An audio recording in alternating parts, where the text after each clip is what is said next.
Hello everyone and welcome to the Sims lore. Today's episode is not for the faint-hearted. This story could easily be dismissed as untrue.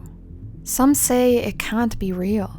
But what if it is? What if the protagonist of our story really suffered a tragic death? Don't forget to subscribe and like this if you enjoyed it. Alright, let's get straight into the video. The movie Cineplex. A normal cinema in Bridgeport where Sims take their families and loved ones to catch a movie on a crisp summer evening when work is over and school is out. God, I miss going to the cinema. But what if it isn't just a cinema? What if it holds some darker secrets? Secrets buried at the side of the cinema. But before we get into the darkness of the story, let's have a look at a household who lives nearby right next to the cinema. The Jones really are the couple to keep up with. With both Johnny and Diana at the peak of their careers and no kids, life is pretty perfect for the moment. Will unforeseen wishes and desires introduce some bumps along the way? The Joneses live at 3202 Bennett Highway in an apartment building called One Leo Center, whose description reads, "Built by the Zodiac Group to provide luxury housing to Bridgeport, One Leo Center is considered a premier location in the city." Let's take a closer look at their apartment. As you come into the building, the lobby is quite nice and spacious, having 2 apartments and holding the residents' mailboxes. When you come up to the Joneses' floor, there are 2 other apartments on the left and right-hand side of the elevator, and theirs is straight across. Really interesting, but they have 2 doors. I wonder what that's all about.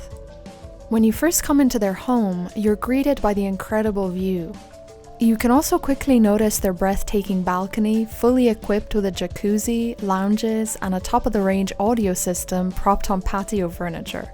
I always thought they were the couple at the end from the Sims 3 Late Night trailer, but now that I've looked into it, it definitely isn't them, and also the background wouldn't match from their apartment.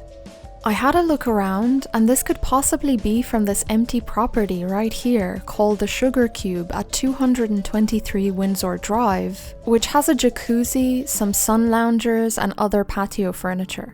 This would make sense since the background matches up, so I think those Sims never made it in the final game. Anyway, I digress. Their space seems a lot smaller compared to other luxury apartments, but theirs actually comes with a 2nd floor. And also most of the space is taken by the insane balcony. Upstairs, the Joneses have their master bedroom, a guest bedroom as well, and a bathroom connected to both. So let's have a look at both of them. We'll start with Diana. Her bio reads, "Diana believes that she and her husband Johnny can handle the pressures of having children while maintaining their careers. Will Johnny have the same optimism?" Diana is a young adult with a Scorpio star sign, and she is a couch potato, neurotic, neat, dislikes children, and is easily impressed. Her favorites are classical music, ratatouille, and the color lilac. Diana works as a medical intern where she's doing kinda badly, and her lifetime wish is to become a world-renowned surgeon. Diana has lots of friends. Like, she knows a lot of people. She has a good relationship with her husband Johnny, is friends with Basil Jackson, Addison Rush, Barrington Webb, Selena Savage, Leanne Sun, Todd Lynch, Emilio Morales, Peyton Suzuki, Michael Sleep, and Jun Soo. She is also acquaintances with Valentin Fry and Jeffrey Cook. Interestingly, I think that if she had the super popular lifetime wish, she would have already completed it. I mean, I don't really know, I'm really terrible at maths. Is that 20 people? Please let me know in the comments. Diana has 3 skill points in logic and 1 in guitar, and in her inventory she has the usual high school diploma, digital camera and umbrella, but she also has a medical journal, a guitar, and a beeper. Her bio is also completely conflicting with her personality. I mean, guys, please don't have kids if you don't like them, it's only gonna end badly. Even though their bio heavily implies that they wish and desire children, which might cause some bumps along the way, i.e. pregnancy, that is just totally wrong, and if you do this in-game with this specific family, well, you're to my liking because I also like drama and chaos. So let's have a look at Johnny. His bio reads, Coming from a large family himself, Johnny never felt the need to have children of his own. He is in a happy, loving relationship with his wife Diana and does not want to change anything about it. He enjoys the city's shopping and nightlife. Johnny is a young adult with a Cancer star sign, and he can't stand art, is handy, a bookworm, ambitious, and friendly. His favourites are classical music, spaghetti, and the colour orange. Johnny works as a yes man in the political career where he's doing alright, and his lifetime wish is to become the leader of the free world. Just like his wife Diana, Johnny has loads of friends in Bridgeport.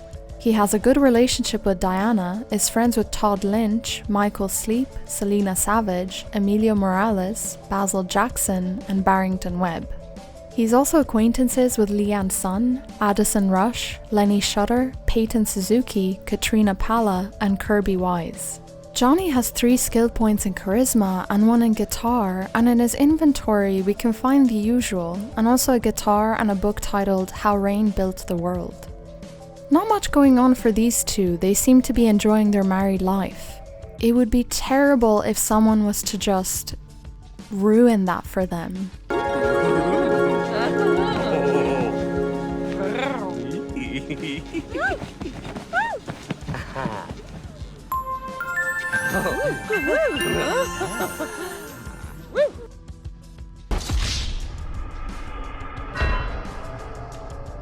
Okay, now onto the dark stuff. The program has ended for those of you who are faint-hearted, so best to look away.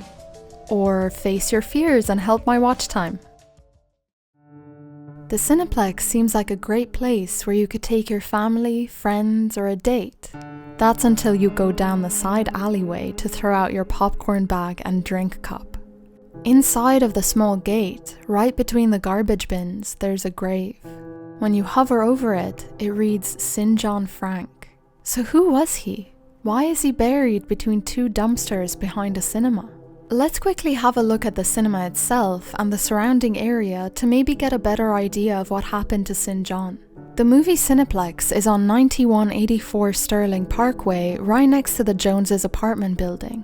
It faces the Bridgeport Bridge and the very popular Plasma 501 Club. Knowing what we know about what might have happened behind Plasma 501, this already looks like a similar theory. If you have no idea what I'm talking about, I have a whole video on Plasma 501, what that creepy red light is, and what might have happened there. It's also good to note that clicking on the Cineplex from map view reads Movie Cineplex, but when clicking on the gate enclosing the dumpsters and grave, this reads Beckett Theatre. We'll come back to this a little bit later, but I think it's a crucial part to the whole story. So let's have a look at St. John himself to maybe figure out what could have happened to him. First off, his name doesn't seem to be a very popular one. It's very old and it means St. John. Looking at him more closely, he used to have a good sense of humor, was childish and mean-spirited. His favorites were classical music, Stew Surprise, and the color white. He didn't know anybody else and had 9 skill points in athletic and 6 in cooking. Interestingly, his lifetime wish was to become a superstar actor. St. John was a young adult and died of thirst, which can happen if the sim is a vampire, but his needs after resurrection are that of a human sim. Unfortunately for us, that's all we know about him from the game. However, you know me, I took a deep dive into this whole story and I have a few theories. Not that kind of diving, but I love whenever random stuff like this happens in game. So let's get into some of the theories about St. John's life and how he might have died. Theory number 1. St. John was involved with the vampire feud. I have a whole video going into depth about the Bridgeport vampire feud and how the grave behind Plasma 501 might be connected, so I'll leave those 2 linked down below. In saying that, St. John might have been connected to the feud, considering he's buried quite close to Plasma 501, which has its own dark history and also holds a grave next to a bin. Bridgeport residents really have no respect for the dead, do they? They're burying everyone next to dumpsters. St. John is also mean-spirited, so maybe he might have had a few enemies. The connection here could also be that St. John may have been a vampire, considering he died of thirst. However, like I said earlier, when resurrecting him, he has human needs. The possibility that he may have been involved in the vampire feud is not that likely after all, as his relationships panel is pretty much empty. He didn't know anyone. If he truly was connected, the clues to his backstory would have been a bit clearer, like Lotta's. Theory number 2. Sinjon's story is tragic, so get ready for this one.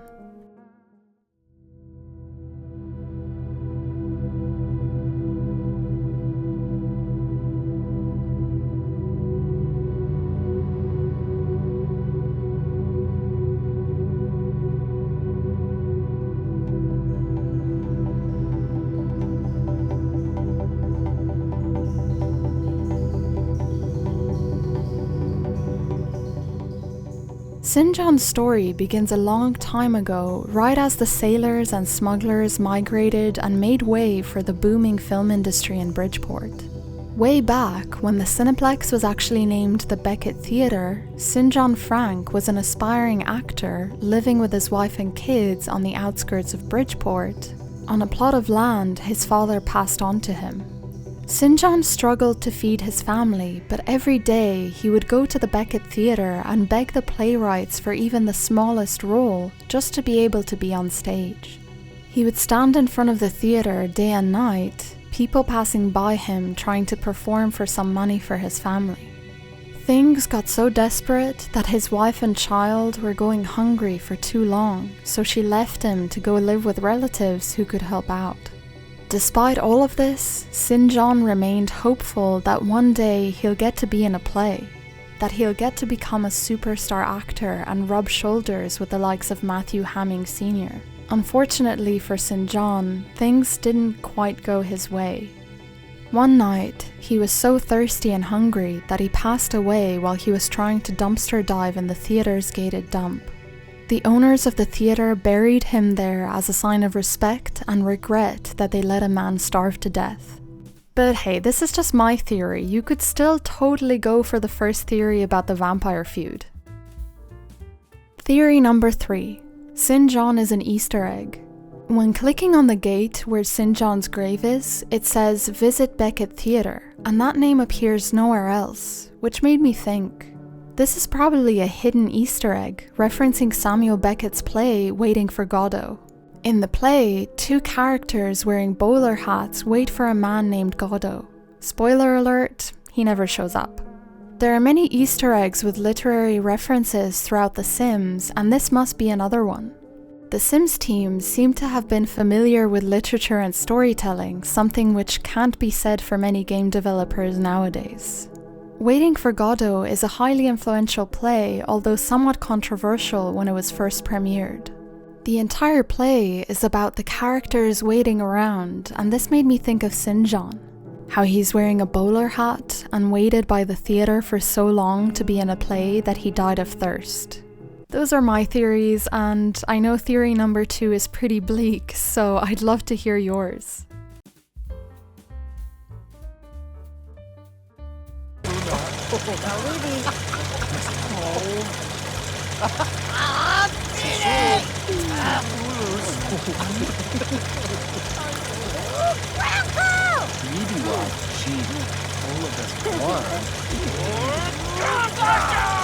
Oh, what's this? What are the Littlers doing here? A little family reunion? A Littler family reunion?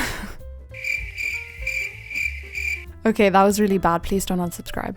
Interestingly, I'm doing a Let's Play about them, so I see that Ruben here can't get enough of the limelight and wants to just infiltrate himself in all of my videos.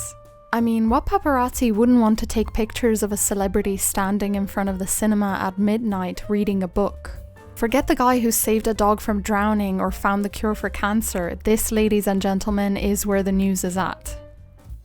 Alright guys, there you have it. Lots of info on the Joneses and Sinjon Frank's story. I'd like to thank my patrons Olivia McSwain, Negative Dana, Papa Khan, Leo Thompson, Artsy Flashback, Nathan Lim, Caitlin Luigi, Mr. Netch, A Wild Kitty Cat, Keita John the Arcane Archer, LaBelle, Carolyn, Andreas, Whitney, VHS, Hannah S, The Theatre Artist, and Amy Louise. Thank you guys so much for supporting my channel. That's it for today's video. Thank you all so much for watching. Please like the video if you enjoyed it and let me know your theories in the comments below. Follow me on Twitter and Instagram for more lore and updates. I'll see you in my next video. Bye!